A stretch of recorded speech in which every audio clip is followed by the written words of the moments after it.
Assalamualaikum warahmatullahi wabarakatuh. Halo teman-teman semuanya. Di video kali ini bertemu lagi bersama saya Wisnu Septiawan. Dan kali ini kita akan bahas latihan soal OSN Matematika SMP untuk persiapan OSN tahun 2025. Nah, bagi kamu yang baru saja menemukan channel ini atau baru saja menonton video ini, jangan lupa untuk like, komen, dan subscribe, karena channel ini akan membahas soal-soal persiapan Olimpiade dan soal-soal persiapan tes. Oke, langsung saja kita ke pembahasan. Nah, di video kali ini kita akan bahas soal OSN yang sudah pernah keluar pada tahun 2006. Kita mulai dari soal yang pertama. Jumlah dua bilangan bulat yang berbeda adalah 14. Jika hasil bagi kedua bilangan tersebut adalah juga bilangan bulat, maka salah satu bilangan yang mungkin adalah, nah di sini kan kita belum mengetahui ya dua bilangan bulat itu berapa saja ya. Jadi kita bisa misalkan terlebih dahulu. Misal bilangan bulat pertama sama dengan A ya. Nah, bilangan bulat kedua itu sama dengan B. Nah, dan diketahui pada soal bahwa jumlah dua bilangan bulat yang berbeda adalah 14. Berartinya A ditambah B itu sama dengan 14. Jika hasil bagi kedua bilangan tersebut adalah juga bilangan bulat ya. Artinya A dibagi B ya, ataupun B dibagi A ya, itu hasilnya nanti apa? Yaitu hasilnya juga bilangan bulat. Nah, pertanyaannya, maka salah satu bilangan yang mungkin adalah, nah, yang paling aman adalah kita bisa tentukan nilai A dan B itu sebagai bilangan genap ya. Kenapa? Karena biasanya ya kalau bilangan genap dibagi dengan bilangan genap, maka nanti pasti hasilnya adalah bilangan bulat ya. Tapi kalau ganjil belum tentu nanti hasilnya adalah bilangan bulat. Jadi yang paling aman kita tentukan saja nilai A dan B-nya sebagai bilangan genap. Nah, jadi kita buat tabel misal ya A dan B. Kita mulai dari bilangan genap yang paling kecil yaitu 2 ya. Apabila A-nya itu 2, maka B-nya berapa? Ya, jadi B-nya itu adalah 12 karena 2 tambah 12 kan adalah 14 gitu. Jadi intinya kalau ditambahkan nanti hasilnya harus 14. Nah, bilangan genap selanjutnya adalah 4 ya. Jadi 4 ditambah 10 supaya jadi 14. Kemudian selanjutnya 6 ya. 6 tambah 8 supaya jadi 14. Nah, selanjutnya itu nggak ada lagi ya, karena kalau dilanjutkan kan tinggal dibalik, yaitu 8 tambah 6 gitu dan seterusnya. Nah, sekarang ya kita coba angka berikut ini ya. Pertama, kita tulis tadi kan A per B, kemudian atau B per A. Nah, kalau misalnya A per B atau A dibagi B, maka hasilnya itu bukanlah bilangan bulat ya, tapi desimal. Nah, kemudian kita balik nih, 12 dibagi 2. Kalau 12 dibagi 2 berapa? Hasilnya 6 ya, berartinya dia bilangan bulat.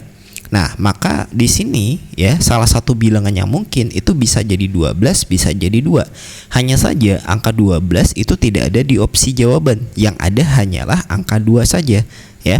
Maka kemungkinan besar jawabannya adalah yang A. Tapi kita harus cek lagi yang di bawah ya. Nah, ini kita tulis 4 dibagi 10, hasilnya ternyata desimal. 10 dibagi 4 juga desimal. 6 dibagi 8 hasilnya desimal. 8 dibagi dengan 6 hasilnya juga ya bukan bilangan bulat. Jadi kita bisa pastikan jawabannya adalah A, yaitu 2. Nah, seperti itu ya. Kita lanjut lagi ke soal berikutnya. Jika 1 per 6 ditambah 1 per 12 sama dengan 1 per X, maka akar kuadrat dari X sama dengan berapa? Nah, di sini artinya sebelum kita menentukan nilai akar kuadrat dari X, kita tentukan dulu X-nya ya. Jadi kita tulis 1 per 6 ditambah 1 per 12 sama dengan 1 per X. Nah, ini kita samakan dulu penyebutnya ya. Kita samakan penyebutnya. Nah, berartinya 1 per 6 ya, supaya penyebutnya sama-sama 12, ini kita kalikan 2, ini juga kali 2, ditambah 1 per 12 sama dengan 1 per X. Jadi 2 per 12 ditambah 1 per 12 sama dengan 1 per X. Nah, 2 ditambah 1, 3 ya, penyebutnya yaitu 12. Jadi 3 per 12 sama dengan 1 per X. Nah, jadi X sama dengan 12 kali 1 ya per 3 ya. Nah, hasilnya itu adalah 4. Nah, maka akar kuadrat dari X itu sama dengan akar kuadrat dari 4. Akar kuadrat dari 4 itu adalah 2 ya. Jadi jawabannya adalah yang C. Nah, seperti itu untuk penyelesaian soal nomor 2. Silakan kalau ada yang ingin ditanyakan tuliskan saja di kolom komentar. Nah, kita lanjut lagi soal nomor 3. Pada suatu peta tertulis perbandingan 1:200.000. Jika jarak antara dua kota adalah 50 km, maka jarak kedua kota itu dalam peta adalah, nah di sini maka kita harus gunakan konsep ini ya, skala. Nah, skala itu apa? Yaitu jarak ya, jarak pada peta ya berbanding dengan jarak sebenarnya. Nah, yang mana ya perbandingan itu diwakili oleh 1 berbanding 200.000. Nah, jarak pada peta itu kan yang ditanyakan, kita misalkan aja dengan X. Jarak sebenarnya yaitu 50 km. Nah, 50 km ini harus kita konversikan ke dalam meter ya. Jadi nolnya tambah berapa? Ya, nolnya tambah 5 berarti ya kan. Jadi nah 0. Jadi hasilnya adalah 5 juta di sini. Nah, kita tulis saja langsung. 5 juta sama dengan 1/200.000. Artinya X sama dengan 5 juta ya dikali dengan 1 dibagi dengan ya 200.000. Berapa hasilnya? Hasilnya itu adalah 25 ya, 25 cm. Nah, ini tadi kita konversikan ke cm ya. Nah, jadi ingat teman-teman ya bahwa 1 km itu sama dengan 100.000 cm. Nah, gitu. Jadi jawabannya adalah yang C. Nah, seperti itu. Oke. Semoga bisa dipahami. Kita lanjut lagi soal berikutnya. Ali, Ani, dan Budi pergi ke suatu toko untuk membeli pensil dan buku yang sama. Ali membeli 2 pensil dan 2 buku. Ani membeli 3 pensil dan 4 buku, dan seterusnya. Nah, adapun yang ditanyakan adalah, maka Budi harus membayar berapa? Nah, pada soal ini terlihat jelas bahwa kita belum mengetahui ya harga pensil dan harga buku. Jadi kita misalkan dulu. Misal harga pensil kita misalkan dengan P ya. Kemudian selanjutnya harga buku kita misalkan saja dengan B. Nah, sekarang kita buat model matematikanya dalam bentuk persamaan ya. Nah, di sini dikatakan bahwa Ali membeli 2 pensil, kita tulis saja langsung 2P ya, dan 2 buku berartinya tambah 2B. Kemudian Ani membeli 3 pensil ya, 3P, dan 4 buku tambah 4B. Sedangkan Budi membeli 1 pensil ya, 1P ya, dan 2 buku tambah 2B. Jika Ali dan Ani berturut-turut membayar 2.500, oh yang ini 2.500 ya. Kemudian yang persamaan kedua yaitu 4.500, maka Budi harus membayar. Nah, ini yang harus dibayar si Budi.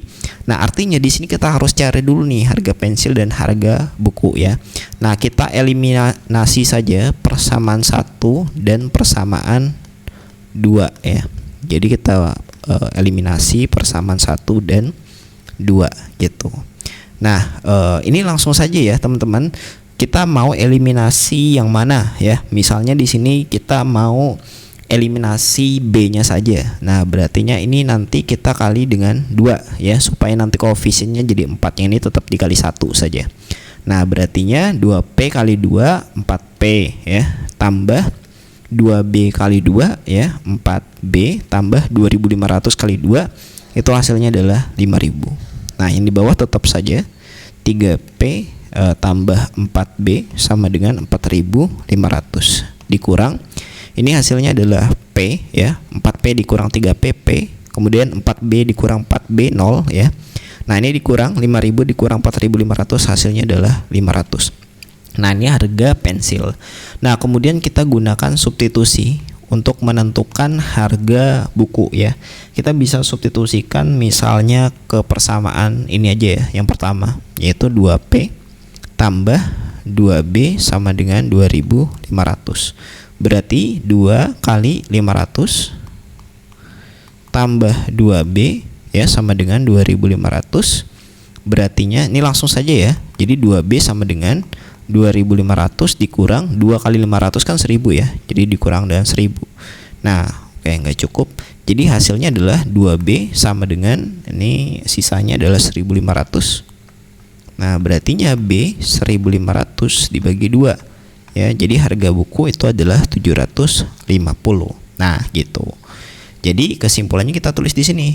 Yang ditanyakan tadi kan adalah harga yang dibayar si Budi. Budi tadi beli 1 pensil dan 2 buku. Berartinya 1P tambah 2B ya. Nah, 1P tadi harga pensilnya 500. Jadi 1 kali 500 tambah 2 kali B. B-nya 750. Nah, berartinya 500 ditambah 1.500 yaitu hasilnya adalah 2.000. Jadi jawabannya adalah yang C. Nah, seperti itu.